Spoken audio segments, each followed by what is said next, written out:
Greetings and salutations, viewers. It is I, Cybertronics, coming to you with a new toy review.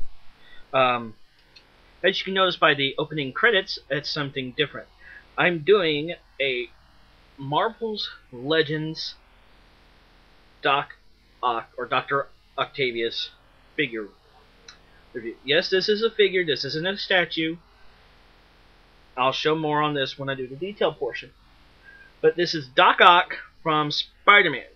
Little backstory about Dr.Ock here is that in the Spider-Man series, he was one of the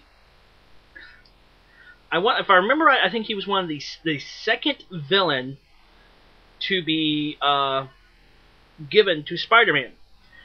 His original name was Dr. Otto Octavius, who was doing experiments with radiation, and that this came out in like the 60s, I believe, 1960s, when Spider-Man first premiered. No, that's the cartoon. Yeah, 60s. This is Dr.Ock, I believe, was one of Stan Lee's original ideas for a villain. As you can tell, Dr.Ock does have the tentacles in the back. But the story about the tentacles that he has, he created the arms so he could work with volatile chemicals and radiation and stay out of harm's way. Well, due to a tragic accident, exposure to radiation, I don't really remember what it was, the tentacles become fused to his spine. And then so he can actually control them a lot more easily. They're actually part of him. If one gets damaged, he feels the pain. One of the most interesting storylines in Spider-Man was a few years back when you had this character called the Answer. His mutant ability, or superpower ability, was the ability to solve any problem when the need arises. Say, like, if an explosion was about to happen under his feet, he could leap hundreds of feet in the air away from the explosion. If a fight was about to break out, he could become super strong. But the next day, couldn't do anything like that again.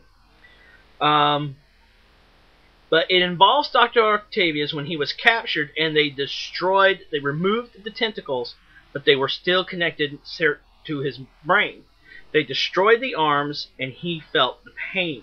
They actually had to destroy it in an atomic reactor. Now, Dr.Ock is a very smart, genius man. Another interesting storyline about Dr. Octavius was in the Spider-Man animated series, the first one that came out on Fox Kids. Peter Parker actually went to a summer science camp and got to meet Dr. Octavius. So he knew who he was and tried to reason with him as Dr.Ock. Sometimes getting to him, sometimes not. One of the most interesting storylines that happened with Dr. Octavius is he married Aunt May, so he could get a hold of this island that she had inherited, because there was some rare mineral on there. So, yes, he is one of these. I considered him one of the second most feared villains of Spider-Man. For one reason, he has the 8 arms that can extend really long. He can control them with his mind. He's not as strong, but with the tentacles or the arms, he's able to lift up a car by bracing himself with the bottom ones and lifting it up with this one. So he's a very skilled fighter when it comes to the arms. Now, let's go on to the figure itself in its review. Now, to go on with this figure, I told you many different stories of how Dr.Ock is. Now let's talk about the figure itself. This is a very, very nicely done figure for a Marvel's Legends figure. As you can see, each of his tentacles are very, very well made. Each one has a very strong bend to it, so you can actually get some really nice poses out of it. He does stand very well. He does come with the display stand like this, which is a city street. Each figure, each of the tentacles, plug into a really nice hole right in here. Please excuse the lighting. I'm trying to get some more lamps. Articulation. Each one of these tentacles are specially designed. You know, the wire stiff, bendy things, almost like really strong pipe cleaners. But it's a good figure overall. Arm articulation. You could get a 360 if the tentacle was not in the way. 360 in the joint at the elbow, also bends at the elbow and at the wrist, and does 360. Head, 360, moves up and down. No waist articulation in this figure. Getting him to stand, you really got to find a really good pose to get him in. Like so. I mean, detail on the figure is just absolutely phenomenal. I mean, that's why it's on Marvel's Legends.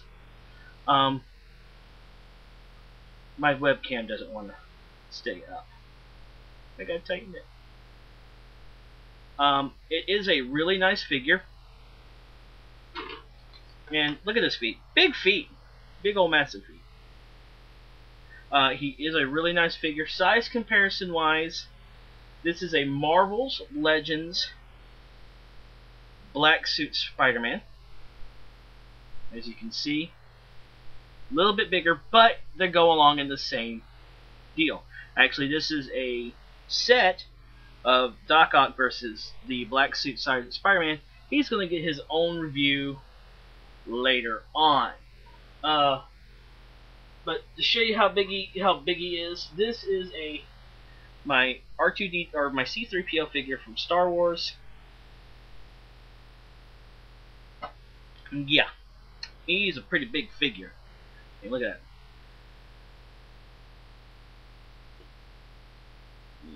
He's my word, he's drunk with power. He doesn't like to stand too much, but you know, on the stand, if you can get him to stand right, which means you got to do some really, really funky things with the feet to plug him in to the base. He looks really good on this base. I mean, just look at this. I mean, that just looks cool. So, this is my Marvel's Legends Dr.Ock. Really cool figure. I recommend if you can find him, get him. I got him for 15 bucks at Walmart. He's a really great figure. I recommend you getting him. As for now, this is Cybertron X. Till all are one. Farewell.